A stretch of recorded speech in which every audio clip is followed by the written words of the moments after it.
morning everyone. Welcome to grade 3 mathematics class. How are you all doing today? So today let's start a new chapter, chapter 6, fractions.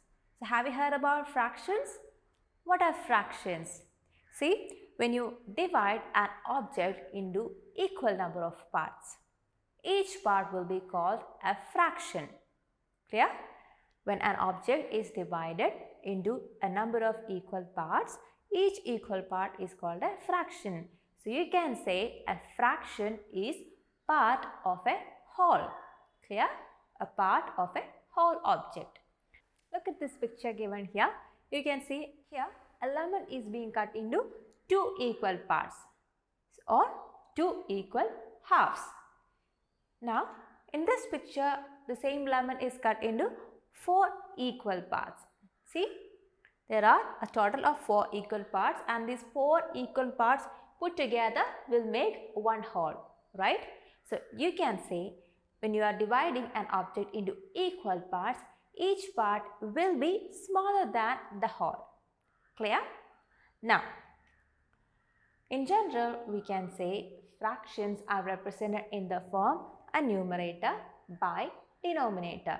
There is a horizontal line between them. The number above the line is called the numerator and it is the number of parts we are considering at the moment, and the number below the horizontal line is the denominator, and that denominator is equal to the whole or the total number of parts that we are considering. So a fraction is equal to part by whole, or it is a numerator by denominator. Clear?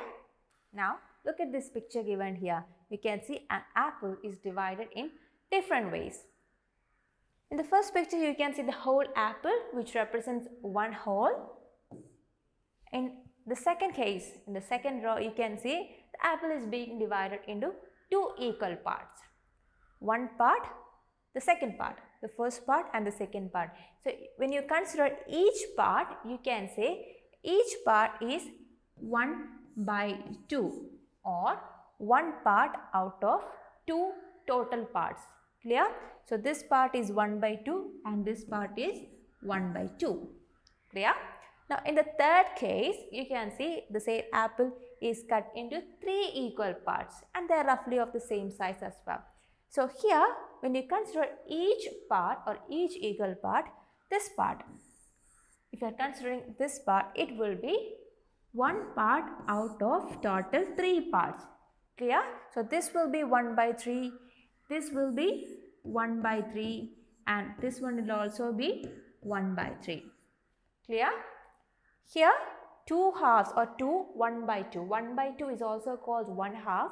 Here 2 1 halves will make one whole apple. If you put back these 2 halves or 2 1 by 2s back together, you will get the one whole apple. Here in this case, if you put back these 3 1 by thirds or 1/3, you will get the whole apple. And look at the fourth case. Here the apple is divided into 4 equal parts. So what is the fraction or how do you represent each of these equal parts here? If you consider one part of it, it would be 1 out of 4 or 1/4 or 1/4 of the apple. Similarly, this part also will be 1 by 4. Here also this is 1 by 4. This is also 1 by 4. Each part will be 1/4 or 1 by 4 or 1/4 of this whole apple. Means if you put back together all these 4 pieces, it would be one whole apple. Clear? Now let's look at each of these case once again. 1 half. See, when an object is divided into 2 equal parts, each part is called 1 half and it is represented by 1 by 2. Like in this case, one apple is divided into 2 parts and each part will be 1 by 2 or 1 half. Clear?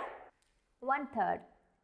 See, when an object is divided into 3 equal parts, each part is called 1/3 and is represented by 1 by 3. See, here the apple is divided into 3 equal parts and each part is equal to 1/3 of the apple, and that would be represented as here 1 by 3, this is 1 by 3 and this is also 1 by 3. That is 1 part out of total 3 parts. Clear? Now the next 1/4 or quarter. When an object is divided into 4 equal parts, each part is called 1/4 and it is represented by 1/4. So 1/4 is also called as 1/4. Here the apple is divided into 4 equal parts. Each part is represented by 1/4, which means 1 part out of total 4 parts. So this is 1/4, this is 1/4, this is 1/4 and this is also 1/4. Clear? Now let's talk about fractions in real life. See, we see a lot of fractions in our daily life. We come across fractions a lot in our daily life. Like when you say the time, when you say it's 7:45 or when you say it's 11:30, then you're using fractions. Or when you prepare something, when you cook or bake something or when you eat something, you say 1 cup of this or half cup of that or 3/4 cup of this. You use measurements. There also you are using fractions. Or when you're comparing the size of something, like my piece of cake is only half the size of his piece of cake, you're using a fraction there as well. When you compare the price of something, like when you say this is only 1/2 the price of that brand, or when you fill up your water bottle in half, everywhere you are using fractions in your daily life. So fractions are really important in our day-to-day life. Now let's learn a few more facts about fractions. Look at this picture given here. Rohan and Sonal share a pizza.